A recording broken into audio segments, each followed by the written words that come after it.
Alright, I wanted to give a quick rundown of the project I've been working on for the last couple of days here. It's been a little difficult just because I'm doing this in my camper because we're on vacation right now. But it actually went together pretty good so far. I haven't tested it in the water, and that will come a little bit later here, hopefully. But I wanted to give you a rundown here. So this is a Power Vision Power Ray. They were pretty expensive underwater drones when they first came out, but unfortunately the company went out of business, and with that they shut their servers down. And the way that you used to control these is with a app on your phone that you would click onto a controller, just kind of like how you would any other drone. Well, when they shut their servers down, you lost the ability to log in.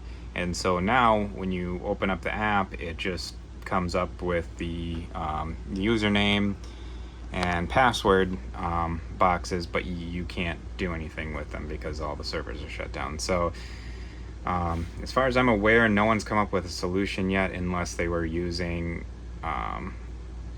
they had already logged in on a device. I think that's the only workaround right now. So in my case, I just wouldn't ever be able to do that because I just got the drone now. I bought it from a guy, talked him down to $100 for the underwater drone and an aerial drone, and I haven't played around with the aerial drone at all. This has been kind of my main project for the last couple of days. So yeah, there's two wires in this tether, which is kind of weird. I was hoping that there was going to be 8, but there was only 2. That all feeds into here, and I kept this main board here because it handles the charging for the battery pack that's underneath this board. And so when the charger that comes with what I actually plug in here, that's what these other wires are for, is for handling the charging. So I just figured it just was easier to leave this board on here. So that handles the charging aspect of it. Then we have a flight controller. So this handles basically telling the electronic speed controllers when and how much throttle to send to the brushless motors, the thrusters. And so that's what that is there. This right here is just the power module that not only powers the Pickhawks, but it also sends data as far as how much voltage it's getting and stuff like that you can then display on the screen on your topside computer. So from there we go to a Raspberry Pi, and that's running Blue OS, which is a headless operating system for underwater vehicles. And then so that's plugged into there, and then we have a USB camera, because unfortunately I couldn't use the factory camera that was on it. I probably could have eventually, but it was a Ethernet IP camera, and so then I would have had to have put some kind of a router in here, and then I would have had to figure out how that IP camera worked. And it just, for the $50 to put a USB camera in here, it was easy enough to do. So the next hurdle that we had to get across is the fact that there's only 2 wires going to the top side, and you need a full Ethernet connection in order to talk to the computer up here.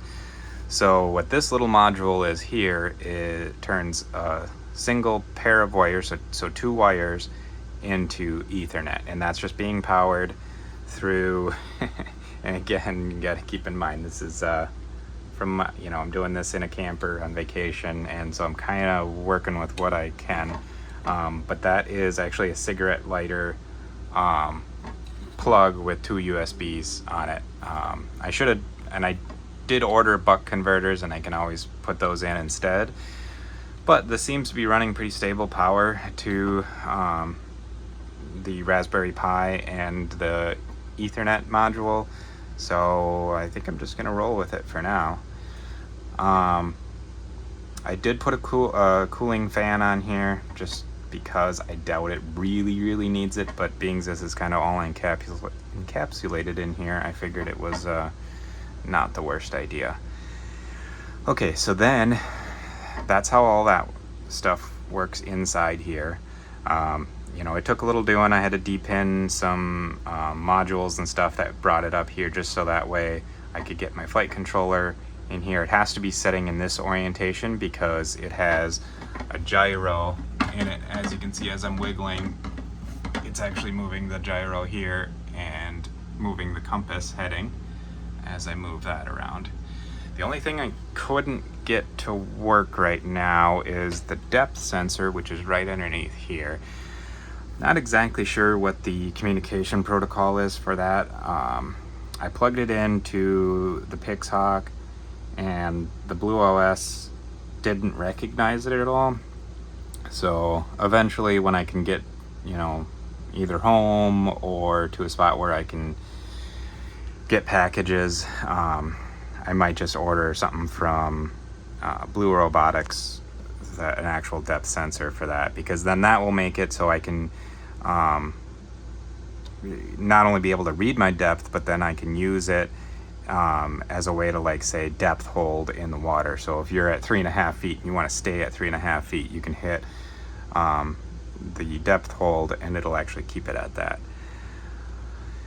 So that's that part of it. And then we have the app, which is Q Ground Control. And with that, we actually can go in here and we can set up stuff like our sensors. So we can, I gotta disarm this actually.